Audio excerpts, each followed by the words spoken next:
We can start out by saying I'm really grateful that FGCU has given us this opportunity to use their facility. So Yeah. I just was a part of the FGCU Entrepreneurship um, Veterans Program, essentially.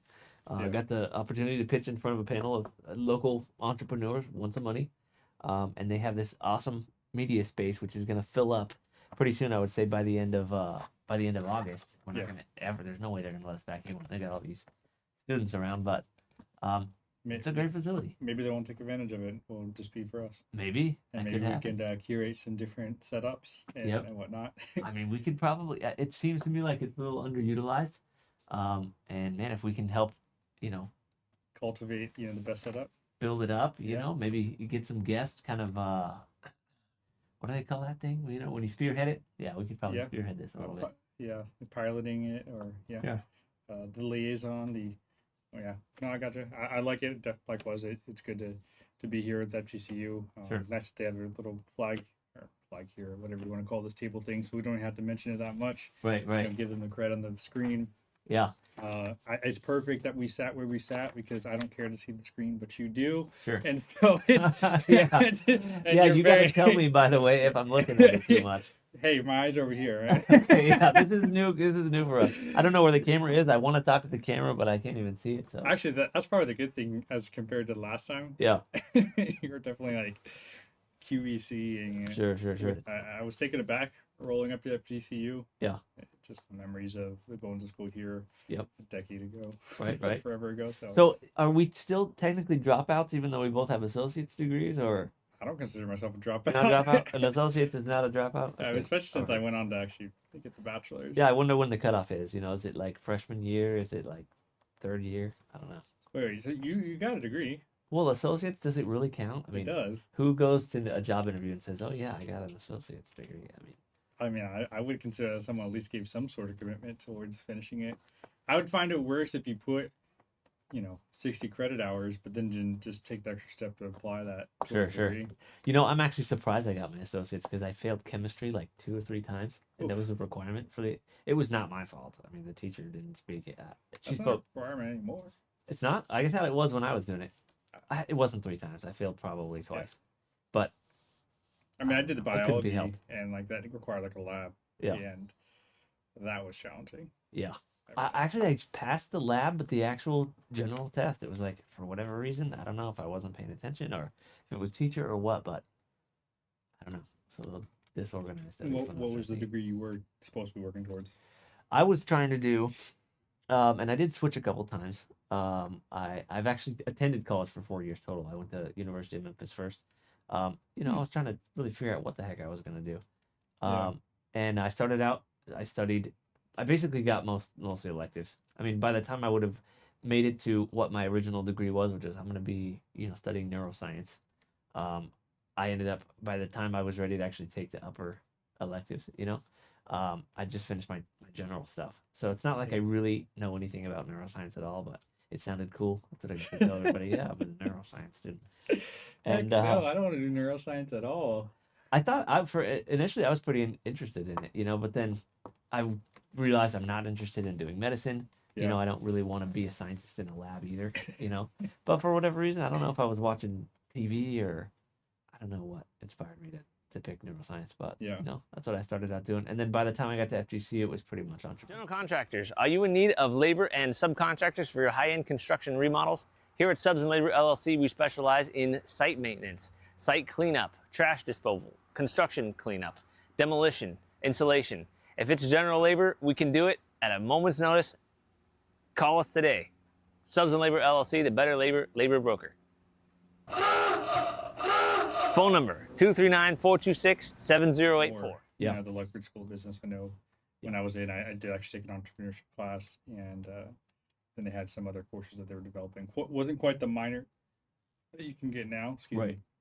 But yeah, it was kind of fun. We read like a book, and that was pretty much the whole. There was no like textbook or anything. It was just like one book about launching a product and some like lessons. It was very good. We played like some Kahoots, and there were our quizzes. Yep.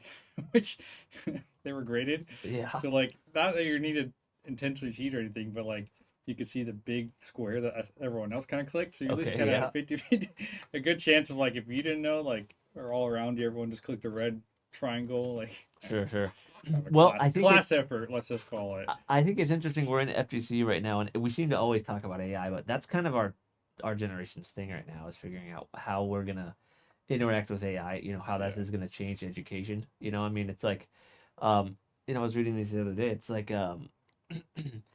ChatGPT and Grok and all these other AIs are Yeah. as smart or smarter than every single your top PhD student out there.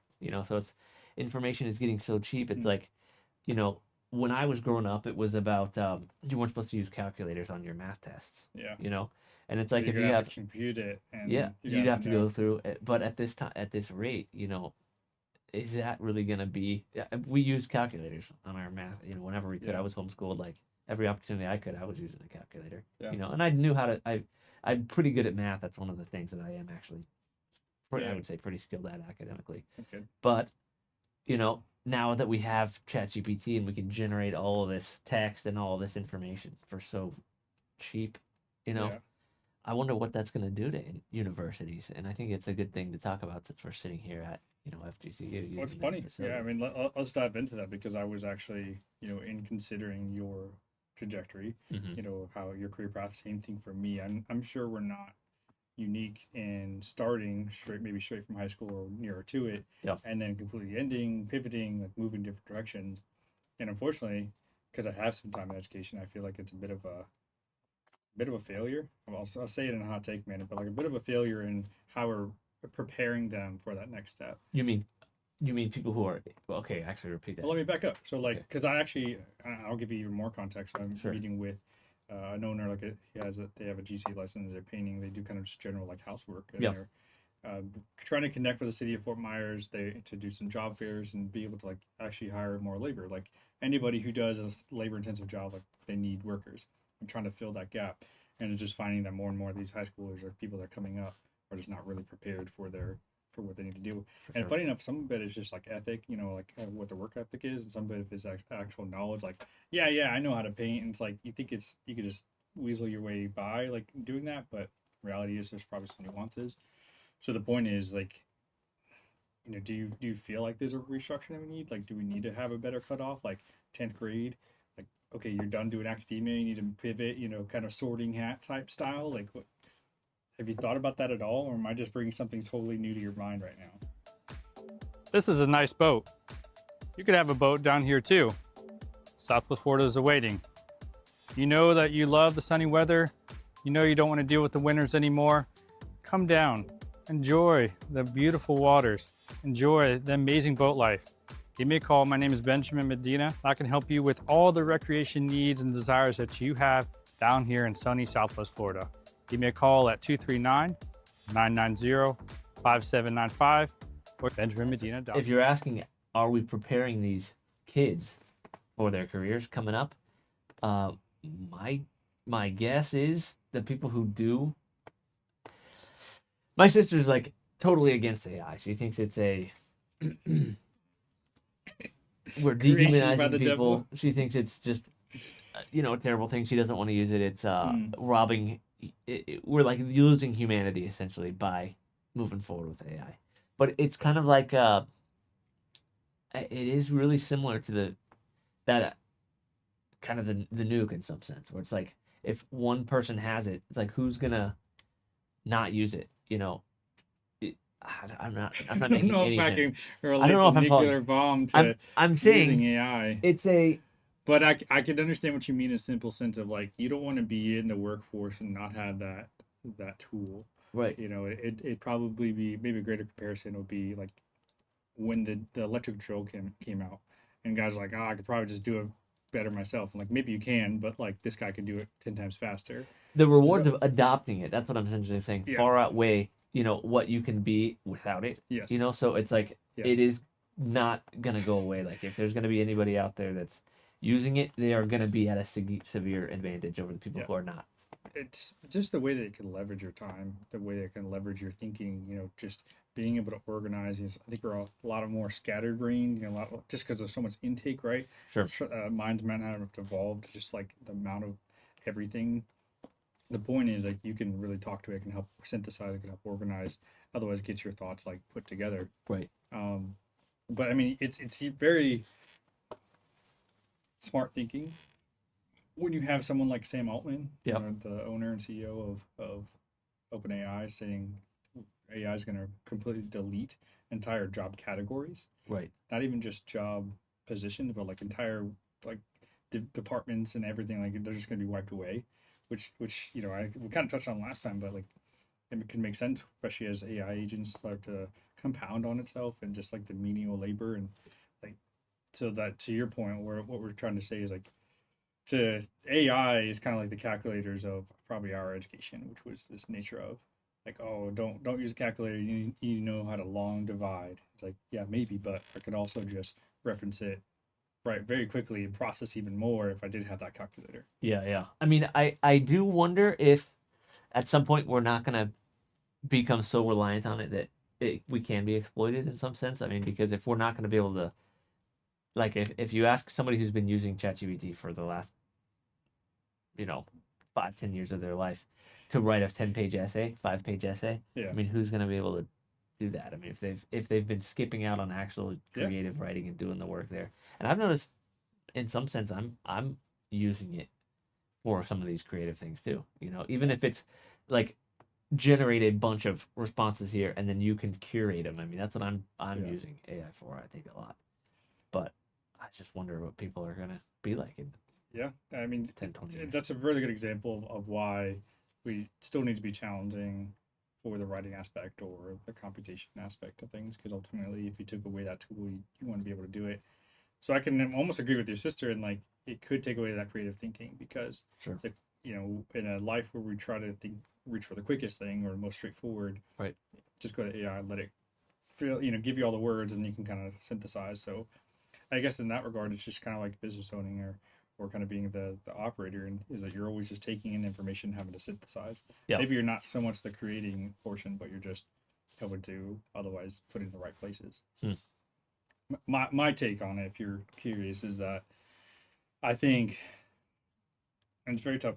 I could go both ways with it, but I think ultimately we should be some sort of trial of like post 10th grade, more so asserting them into certain boxes. Sure. And You mean sorting people into boxes, like I you mean- pick what they're gonna do, kind of a thing? well, most people don't know this, but like the United Kingdom, right, and a lot of Europe has what's called like unis. So like a grade 10, it's very common for them to do like an academic test. So at that point, they're grading their academic level, and they're either going to go into like further education, or they're going to go into trade school. Sure. So that's an entire continent, or I don't know, I don't think it's all of them, but at least the entire kingdom that is doing that. Sure. Tests are tough. People test bad. Like, does it really grade? So I don't know the right way to quantify or qualify them into one way or the other. Right. But the point is, like, there's an understanding that by like that grade, we don't need to keep perpetuating into further grades. And from my personal experience, like juniors can be very checked out.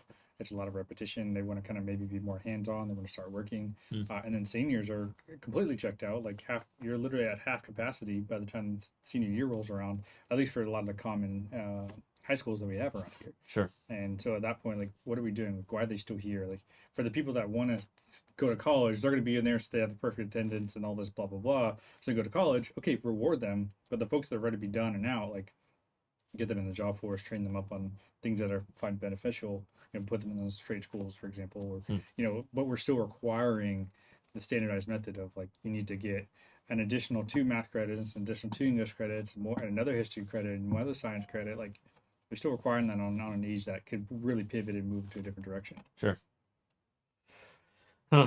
Well, I guess the last thing I can add here to our little AI discussion before we should move on and talk about maybe real estate, what we actually do for a living here. Yeah.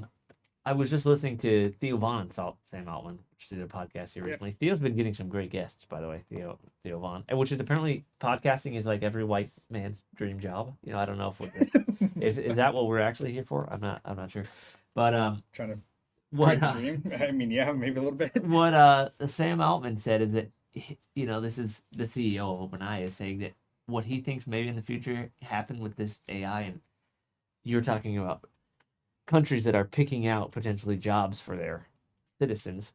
What he's saying may happen for AI is that large companies like OpenAI or like Grok may end up distributing a certain number of tokens. Like he's moved away from thinking, hey, I want to have UBI. He's not really that excited about universal basic income Yeah. if you're familiar with that.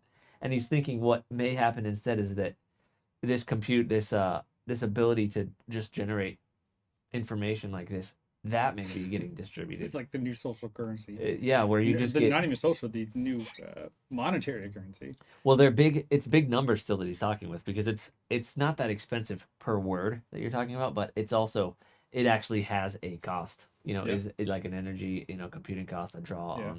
on, systems and so on infrastructure. It's like in the billions, isn't it? Like energy usage that they have. I don't know anything about that part. Yeah. What I'm saying, what Sam's idea for what may happen in the future. This is just, I don't think he's pushing for that, but he's thinking this is a possibility for the way things may happen in the future. Is that you start getting a set number of tokens like per person. They could then be sold, between persons or people or businesses or so on. Mm-hmm. So everybody starts out, you get 1 trillion tokens. Was the number he used? Token being one word generated by AI. Yeah. So that's how many you get. And maybe you get a yearly or you get a And so you're going to roll out. multiply it. Yeah. And otherwise, maybe someone zeroes out on their tokens and they can't use AI and they're disadvantaged and got to use their own human brain. Right. Well, hopefully at that point they've got everything they need from the AI. They built a business or Yeah. written their book or whatever. Which are people even going to buy books here now? I mean, I think that Joe Biden had an AI generated book or something, memoirs he was trying to read out to sell. I think didn't he just release a book and it was like mostly AI generated? I don't know. But then how do you verify? How do you guarantee that? I don't know. I mean, Yeah. If 'Cause it was a memoir, I don't trust it because of its current state. But Yeah. like, if it was autobiography, this is different story. I think it was memoirs and a lot of it was clearly AI generated. Yeah. I don't know. That should be verified. Chad can, We'll verify that at a later Yeah. time. But fact check. yeah, I mean, it's all written literature, and that's the fun thing about history, though. Yeah. It's like you would want to know that whatever it is being put out there is legitimate, it's their own unique story, and it's not like You'd hope sifted so. through. You'd hope so. We hope so. Yeah. All right, moving to the questions. Okay, great. Wrist check. I did do a different watch I'm today. gonna buy a watch, dude. Like the other one, it's fake. Not really. I said fake last time. It just means there's no battery in here, or the battery's not working. Right. So it's a real. Last one was a Seiko. This one I have an Invictus. Are you a collector? Watch collector? I could be. Yeah. I don't like spending money. So like there's also the nature of spending dollars. I gotta talk to some wardrobe consultant because like I'm about like 50-50. Sometimes my outfits work out. Today I'm just really not feeling this. I mean, this is what happened, but I gotta. I think it's very you. You think so? It's always like a balance. I don't know. dude. Like I think probably naturally get suited up, get dressed, but like Yeah. that feels like a suit. Sure, It feels like a coverall, like a uniform. right. But I think sometimes naturally, like I mean, if I think about an internal Kobe, Yeah. that's it right there. Okay. Well, that's very good. That's his brainwaves right there. Yeah, great. All over the place, very confused. And Yeah. Yeah. Maybe a little bit. So, Okay.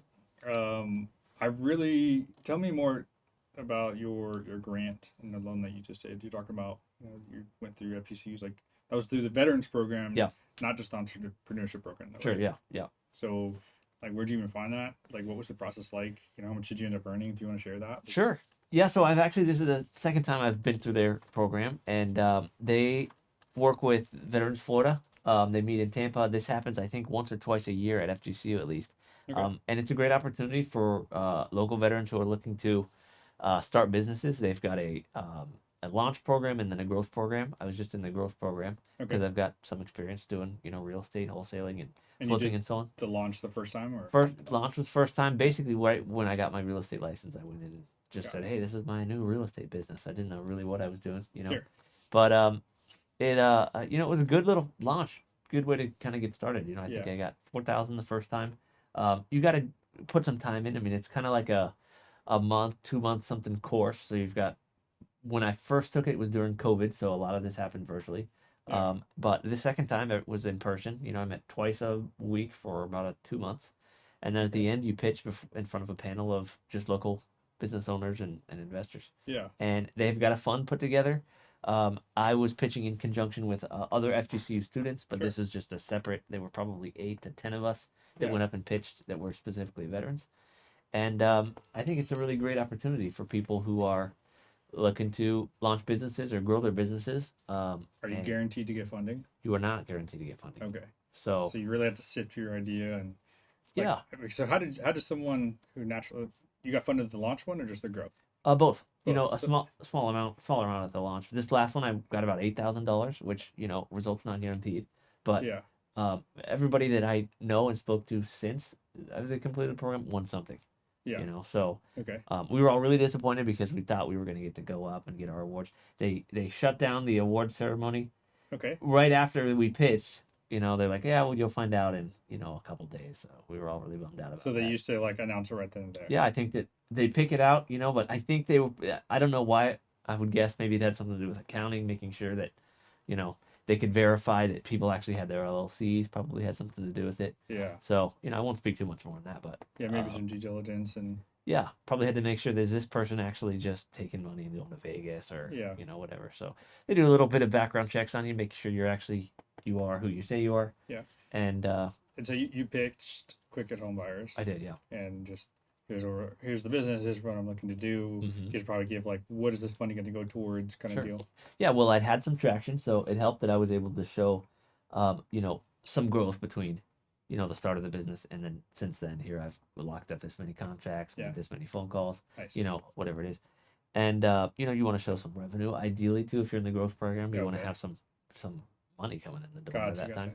time. But at the end of that, the pitch, I think I did pretty well. My friend Ian came up. We had one poor girl goes up and she was pitching some like combination of like pets and it's like dog grooming and a bar combination. I'm sorry, what? And I think she started crying halfway through the pitch and like she still won some money. So that was great.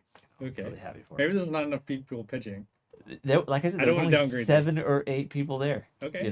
And so we had some pretty solid ones actually. The dollar amounts do vary, right? Yeah. So you got $8,000 your second time, but Right. not everyone got that amount. Yeah, It's kind of correct. varying degree of based on the business. And some people I've seen have gotten more, like not necessarily vets, but there was this one student that had a local chess meetup app that he was launching, which I guess is something that, apps, I mean, tech, I think I could see why tech might be something FGCU is interested in, Yeah. in funding. or something like that. Get that. So he was tied into launching their an business. app. I think he got like $10,000 flat, $10,000 Nice. check for it. And he's a nice guy. I met the guy.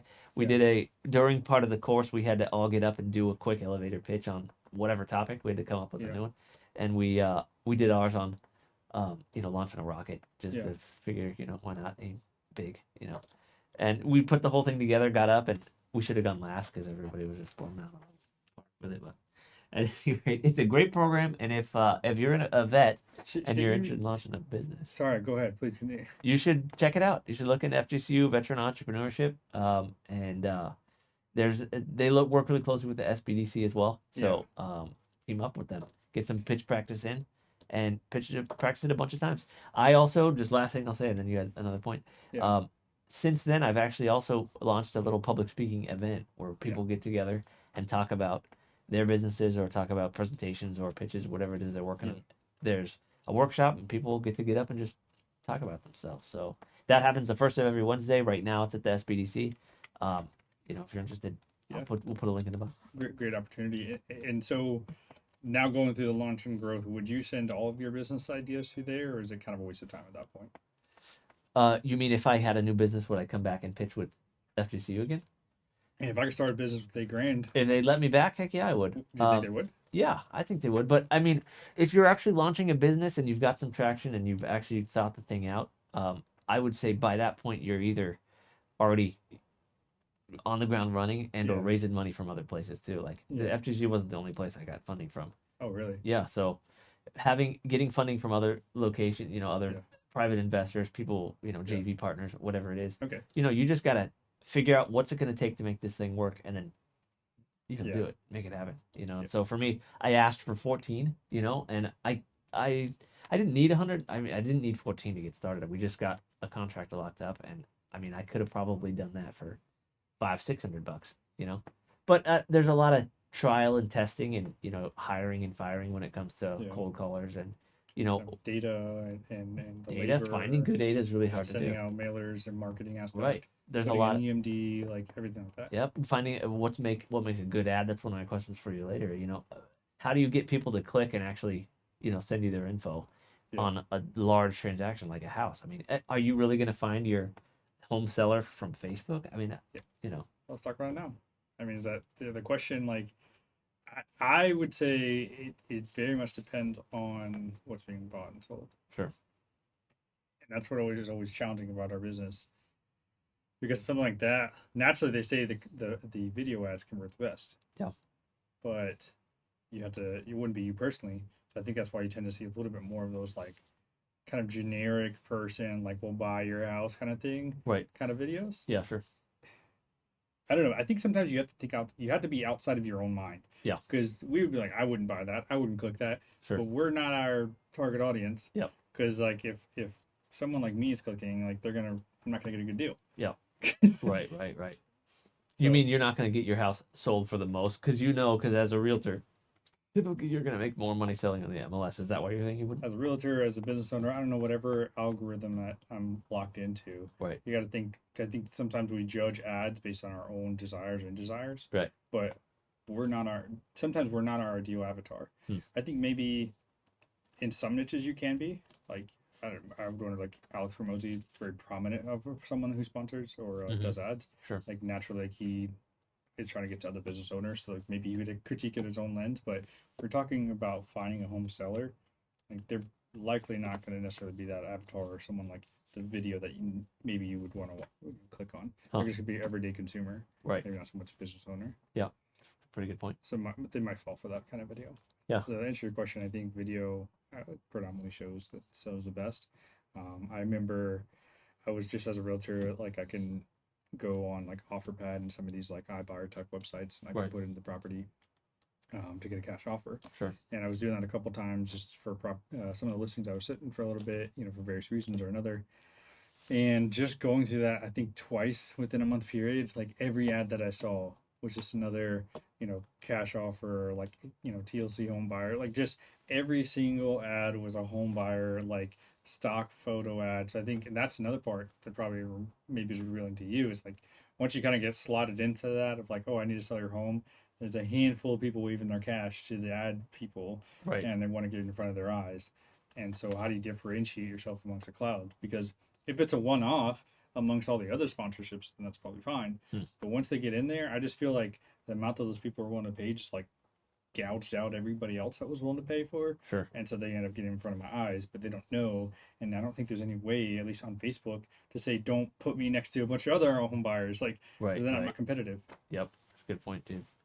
Yeah, I think if you're able to, this is the success that I think I've been having is like if I have a given little market pocket I'm trying to reach out, I mean, I got to figure out as many ways to get in front of that specific, even if it's 500 people, I need to be on their phones. I need to be in their mailboxes. Yes. I need to be knocking on their doors. They Yeah. got to be walking out, seeing my signs. Yep. That's the way I'm thinking about it, for the most part. And just building that footprint out a little bit at a time, I think is the way.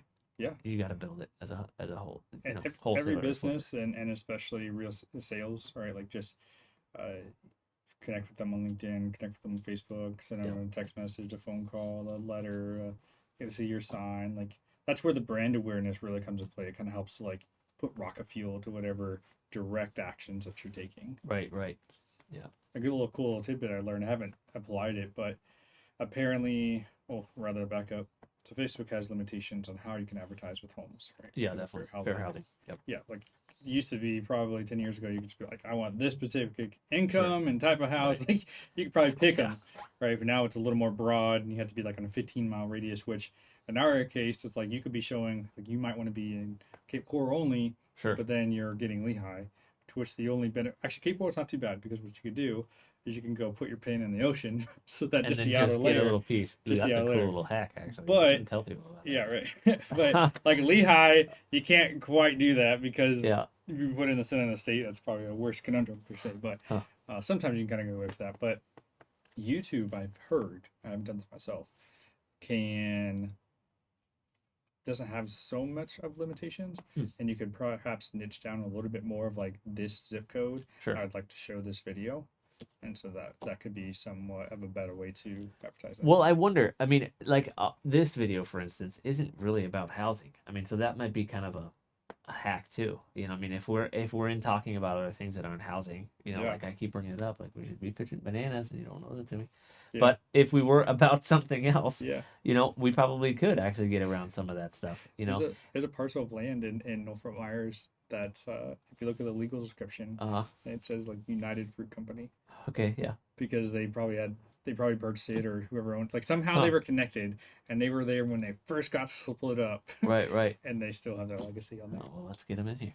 Let's get them in here. Chiquita, is that Yeah. right? Or That's whatever. what it is. Yeah. Oh.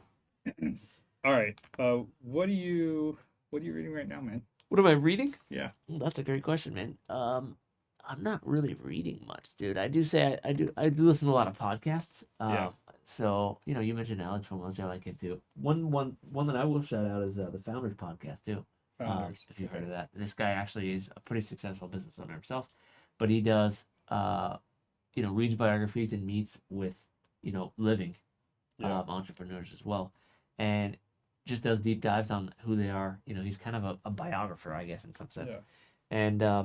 And he's got some really great insights, and he talks about a lot of really interesting people. So he talked about Henry Flagler, who was Rockefeller's business partner. He talked about Rockefeller, Walt Disney. I don't know about that.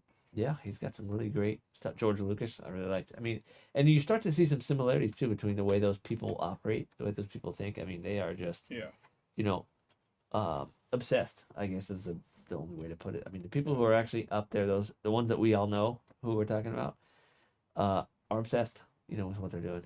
Steve Jobs, you know, maybe some of the best nonfiction books are just the memoirs and autobiographies. Mm-hmm. Maybe it doesn't have to be the Atomic Habits or you know 160 Hours. It doesn't have to be these business books. It could just be looking back on the and that's the thing too. And maybe this guy's just, you know, trying to get more people to listen to his podcast. But that's one thing that he also said about these entrepreneurs is that they're also reading the biographies of the people that came before them. Yeah. You know, so and it went all the way. I mean, even Rockefeller was reading about large industrialist, you know, entrepreneurs that came before him, kings, you know. Yeah.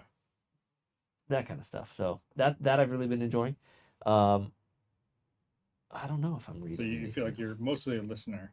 Yeah, mostly. I do not sit down and read actually anymore. Doesn't really so if you had to make this choice in order to live, would you rather have books you can listen to and only that? Nothing, or would you rather have seeing eye type books and only that? I think I'd maybe need some more context. I mean, is there anything else in this? Nope. In this world, like if you're to ingest anything, you're either going to listen to it or you're going to see it. So it's like, am I deaf or am I blind, essentially? I mean, why do you got to simplify my question like that? Well, I think the world would be a whole lot different place if we didn't have print material anymore. I don't like to say that we'd be blind because I would like to be able to see the world. That's not my question. It's just so much like... I'd probably listen. You know, I think it's a little more accessible too. I mean, because there's a lot of people kind of write this off, but you know, literacy is you know,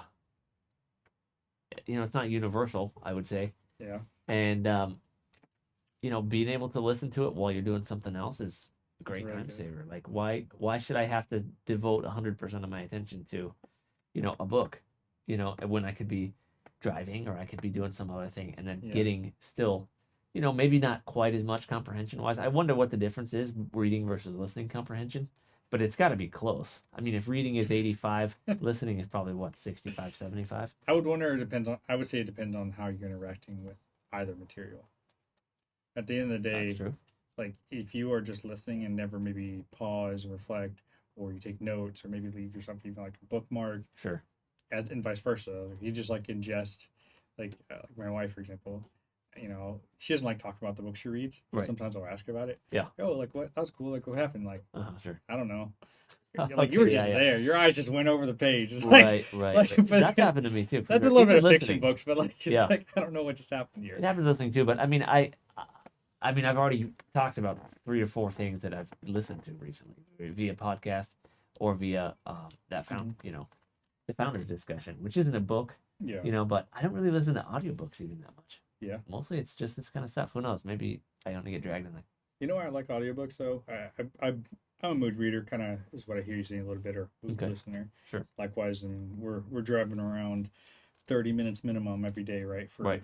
just that's just going to where One we need way to go. usually, yeah. Yeah, it was one way, and so you definitely need those opportunities to listen to something. But audiobooks are nice because it's like the decision's already been made. Right. With podcasts, like I feel like I had to make the decision every day of like what I'm going to listen That's a to, good point. and so I kind of help myself out by doing like a podcast queue, Right. so I can kind of like mitigate, how many The decisions decision you making. make. But Yeah, for the sure. point is like audiobook, and I have it for the next 2 weeks because it's a 10-hour book. Right. You Right. know what I mean? Like, That's a plus. And I did have a Audible subscription for a while. I listened to Yeah. some pretty good books. Yeah. But I don't know. Libby. I just Libby the app. Libby. I don't know anything about Libby, man. dude. You're gonna have to pitch it, dude. Tell us about Libby. All right. Go ahead. For Why should we do it? anybody that is on this earth that pays their taxes or just lives in. Here it is. It's gonna go right there. Look at all that big empty space. Do you have a library card? I do, but I owe some. I had a couple overdue charges. Doesn't matter. You have a library card that's Uh-huh. active, okay? Okay. You go to the app is Libby, and essentially you can get. Oh, is it LibriVox? What? LibriVox? Is that what this Libby's a shortened version of LibriVox?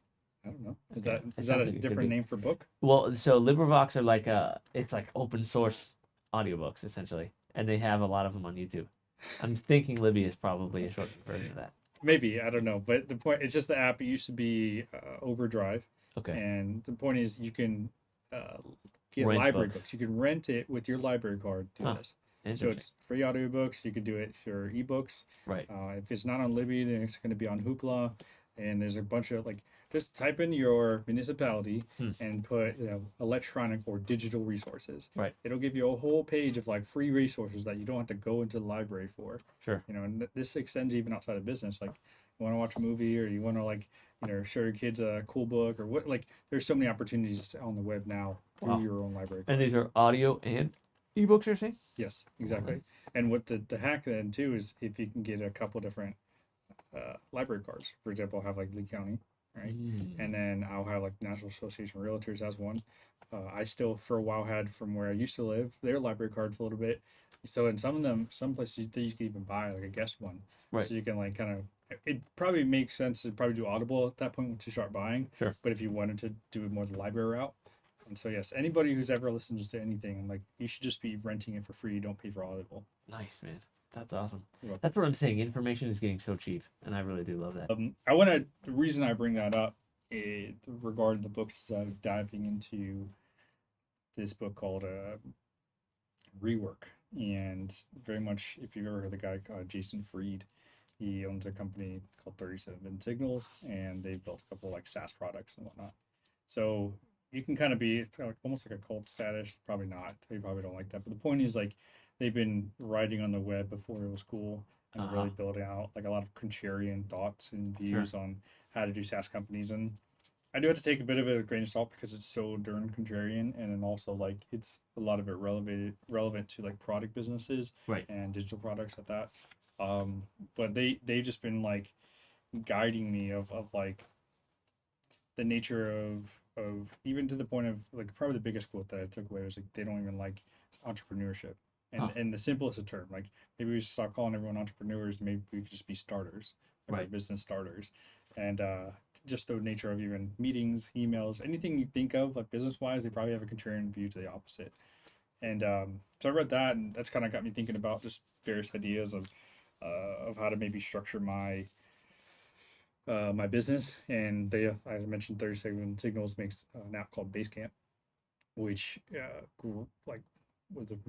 has been amazing for my business.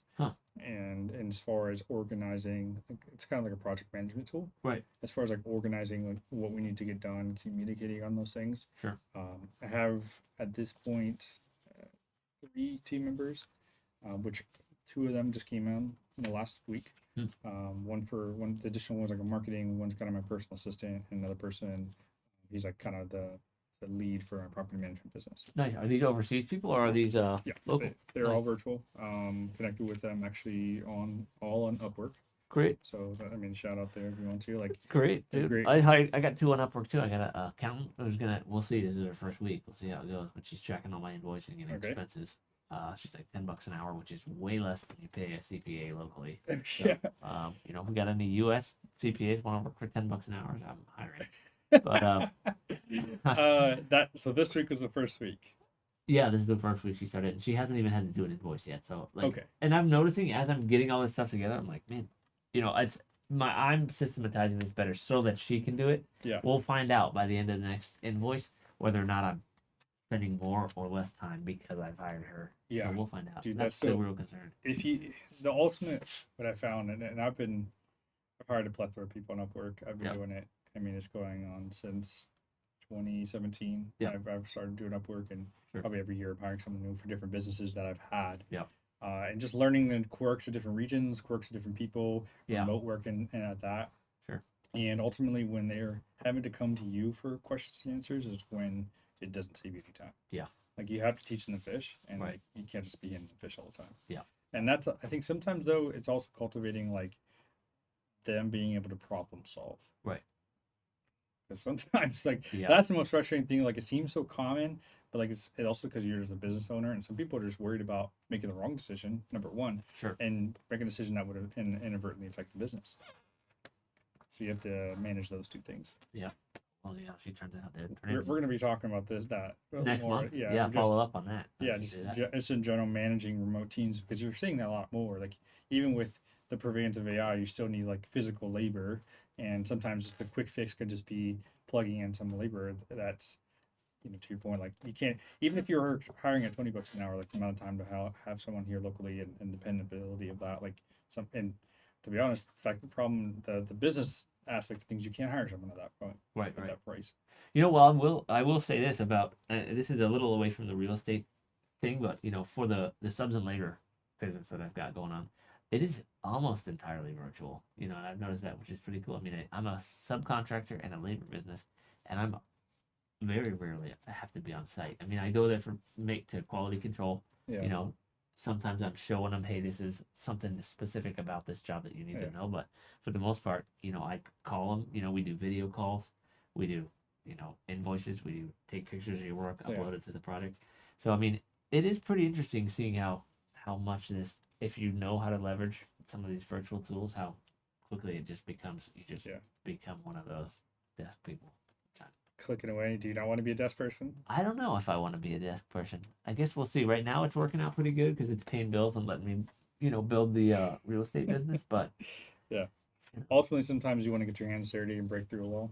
yeah, Yeah. I mean, I don't want to swing hammers. Definitely, I've got plenty of that. But Everyone shows up on demo day. What are you talking about? everybody shows up on what, demo day? Demo day? Yeah, you're right. Everybody does show up. That's the if easy- I own the property, I will not do demo. I'm not doing demo to get paid for demo. Wait, you won't sub out a demo job? Oh, sub out, but I'm not gonna do the demo unless it's my project. Yeah. I'd think about doing the demo on my own project, but Yeah. you're not hiring me to go wade through freaking. I've done enough. Yeah. I get Oh it. my god. I get it. Yeah, the SOPs, and more SOPs is probably gonna get it. Their Sure. checklists, particularly, even if it's not like a policy and procedure, if it's just like a simple checklist of a repetitive task, which Mhm. with something like that, like an invoice, like just a step by step.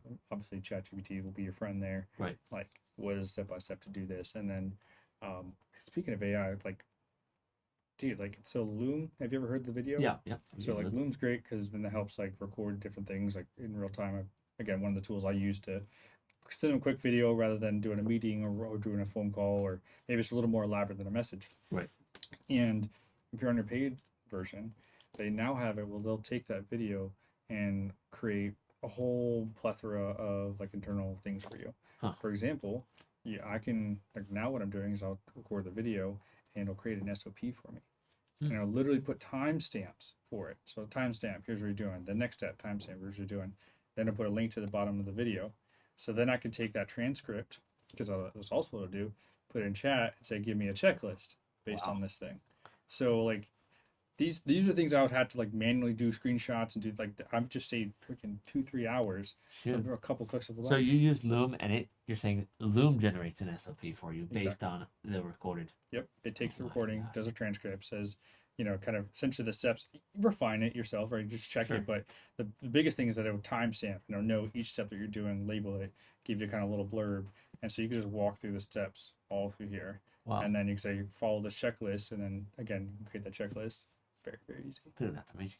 Yeah, and I mean even so sometimes like some people don't like subscriptions and they can get overwhelming, but when you talk about how much efficiency they add to your business, Right. or how much you can increase, like something like that might be $20 a month. Right. Like I think are a lot, but like no, it's not a lot when you're talking like business owning, especially when you're not like in a heavy like supply, or your profit margins can be pretty high. Yeah. You know, in that case, so like you can expend on some of those. Sure. sort of $20 R&D. a month. I mean, you're not going to save more than like.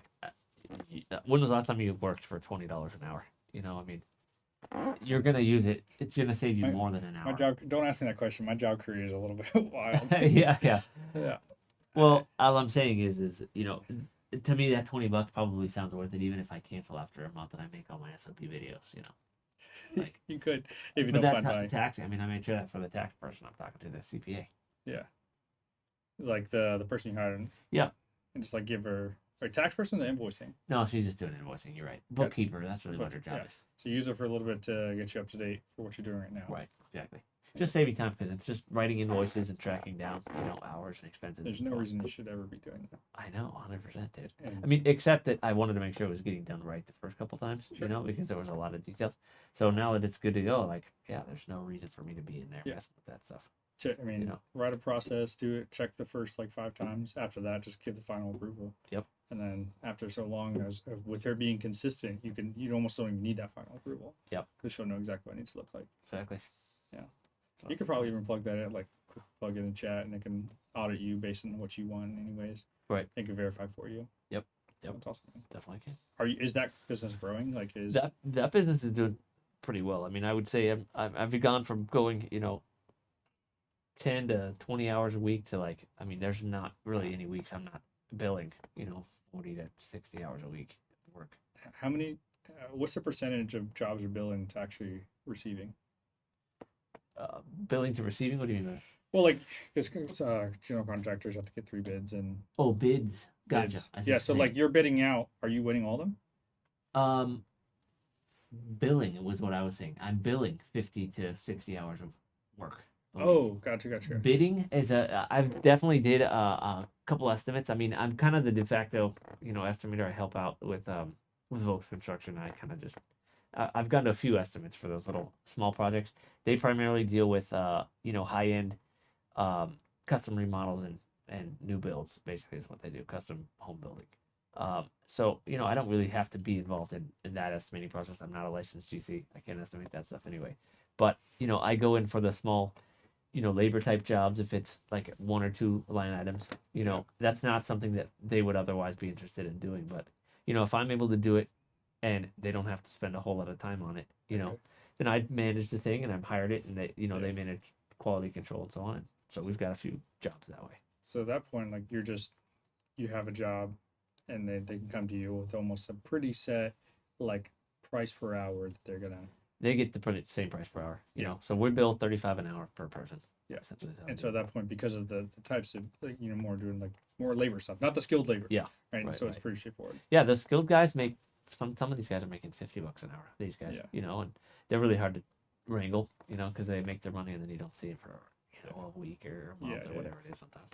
So I mean, why would that seems like that business can be very leveraged. Yeah, and I'm excited about the fact that I'm able to still be a realtor. You know, Mm-hmm. the rehab realtor, I think, is what you brought up. Like that's branding in the works. And then the fact that I'm a wholesaler flipper. You know, Yeah. having a nice crew of people that are working, you know, for me is Yeah. it's great. You know, so I think hopefully, you know, if I'm playing my cards right, I would say in 5 to 10 years, this is gonna actually make a lot of sense. 5-10 years. Maybe less. We're gonna see. Maybe 2 years. Who knows? I mean, if we're buying, and because I did a lot of flipping and did too much of the stuff on my own, didn't have a big labor crew, didn't have a GC, you know, backing Yeah. me up, you know, having a crew, having a GC, we're gonna make that Yeah. a whole lot better.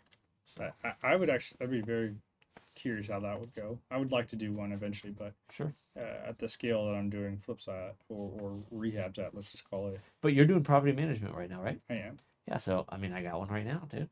You know, I've got that deal for sale right now that's in Pomona Park. So it's a duplex. Yeah. basically lot with a structure already in place, just needs another structure. There's some cash flow there. I mean, Yeah. I don't know if you got some investors interested, but For sure. It's Yeah, definitely definitely. sounds intriguing, especially at the price point. Maybe you can get that at. sure. Uh, I think one of the questions actually I wanted to ask was like, it's a good thing to kind of get churning and get the snowball growing. Yeah. However, like, what causes us to keep like wanting to have different entities? Is there a bit of anxiety of that, or is it just like, for example, like I probably shouldn't or don't really need to do the property management. Sure. I feel like it was a good value offering. It's a good, nice residual income. There's a benefit or value I'm providing to the marketplace. But at the end of the day, like I probably could just be focusing exclusively on sales. Hmm. Same thing for you. You're kind of running three different things at the current moment. I would say I look at what I'm doing as being kind of recession proof. I know a lot of realtors that are not making any money right now. A lot of mortgage people that are just like, oh, the market sucks. I guess I'm not making money for 6 months. You know, like the subs and labor thing business is not. There's always people that are going to need work done. Yeah. You know, so I don't see that as something that's ever going to really turn off. Yeah. Really. So that was a big problem that I had when I was flipping, which I think I talked about in the last meeting, is I had all of my income was tied up into the success or failure of these series of flips, you know, and so I didn't have any